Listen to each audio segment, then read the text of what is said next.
요한묵시록 바르게 읽기 6번째. 7교회에 보낸 편지 3번째.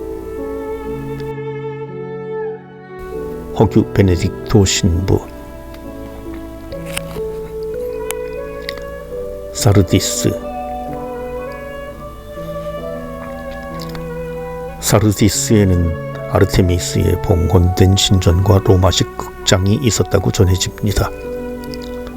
하지만 17년에 발생한 큰 지진으로 모든 것이 폐허가 되자 티베리우스 황제는 5년 동안 세금을 면제해 주면서 도시를 재건했다고 합니다.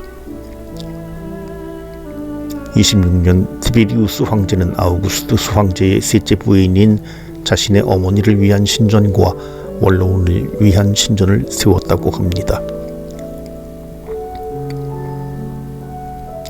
사르디스 신자들에게 보내는 말씀.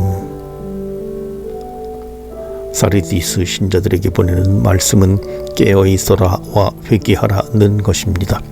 깨어있어라는 말은 공관 복음서에서 종말론적 기다림을 나타내기 위해 주로 사용된 표현입니다. 회개하라 역시 세례자 요한과 예수님의 공생활 시작에서 선포된 내용과 다르지 않습니다. 구체적으로 내가 가르침을 어떻게 받아들이고 어떻게 들었는지 되새기라는 내용입니다. 여기서 표현된 어떻게는 의미상 무엇이라고 생각할 수도 있습니다. 결국 어떤 가르침을 간직했는지 생각하라는 것으로 이해할 수 있습니다. 사르디스 신자들에게 약속되는 것은 흰 옷을 입고 생명의 책에 기록되는 것입니다. 흰 옷은 요한묵시록에서 상징적 의미로 자주 사용됩니다. 그리스도의 흰 옷은 승리한 모습을 예시하는데, 이처럼 흰 옷을 입게 된다는 약속은 그분의 승리와 영광에 참여한다는 것을 의미합니다. 생명의 책은 요한묵시록에서 중요한 요소로 사용됩니다.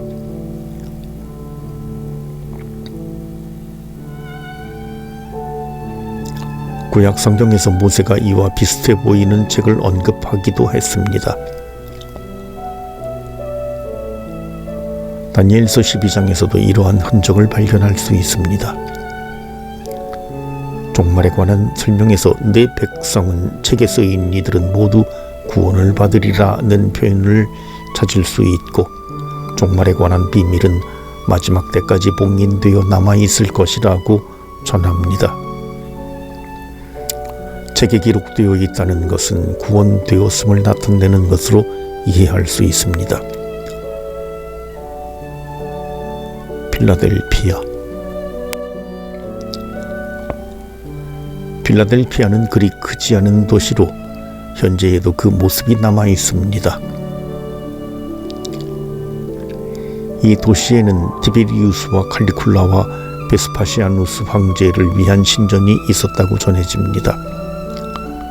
또 제우스와 아르테미스 그리고 디오니소스에게 예배하기 위한 제단이 있었다고 합니다. 필라델피아는 포도밭으로 둘러싸여 있고 포도주 생산이 주된 산업이었습니다.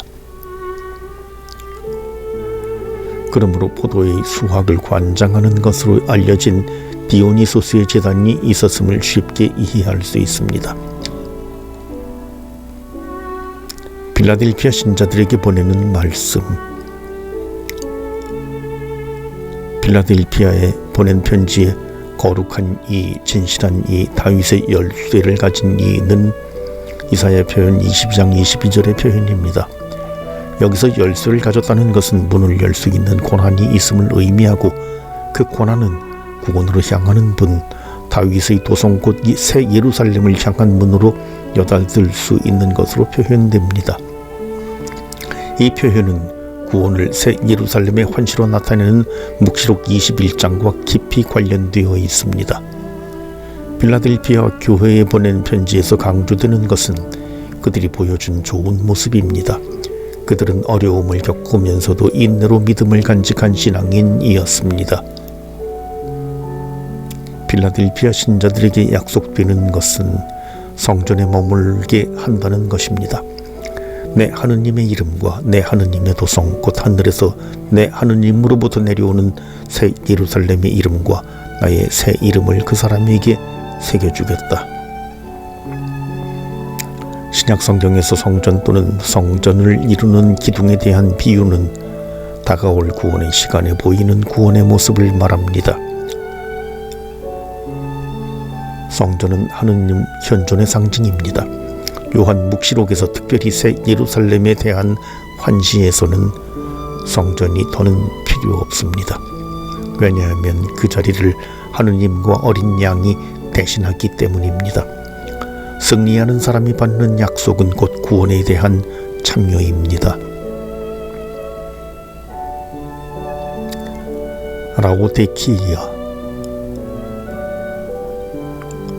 라오디케이아에는 소아시아에서 가장 중요한 도로가 있었고 그것으로 인해 경제적 발전이 이루어진 것으로 보입니다.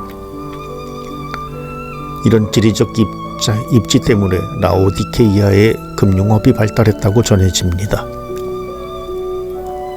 라오디케이아 신자들에게 보내는 말씀. 아멘 그 자체이고 성실하고 참된 증인이라는 표현은 구약 성경에서 쓰인 하느님에 대한 칭호, 아멘이신 하느님, 신실하신 하느님을 생각나게 합니다. 이를 통해 요한 묵시록 저자는 하느님의 말씀은 반드시 이루어진다는 그분의 약속은 분명히 실현된다는 사실을 강조합니다. 요한 묵시록에서 강조하는 하느님의 성실함은 그분의 계시가 헛되지 않음을 나타냅니다. 이와 함께 표현된 창조의 근원은 요한 묵시록에 자주 등장하는 처음이며 마침이라는 예수 그리스도의 칭호와 함께 선제를 의미합니다.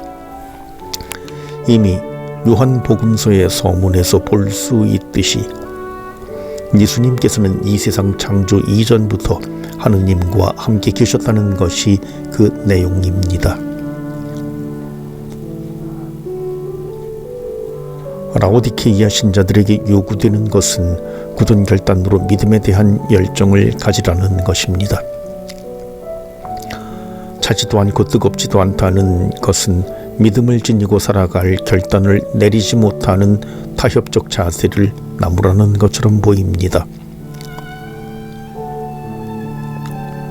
그들에게 약속되는 것은 어좌에 앉게 해주겠다는 것입니다. 어좌는 요한 묵시록뿐 아니라 복음서에서 다스리는 권한을 상징합니다. 믿음을 열정적으로 지키는 이들은 하느님과 함께 다스리게 될 것입니다. 이처럼 7교회에 보낸 편지에는 구체적 현실에서 칭찬받고 인정받을 점과 부족한 점이 표현됩니다. 믿음을 지키고 그릇된 가르침을 배격하라는 말씀이 전해집니다.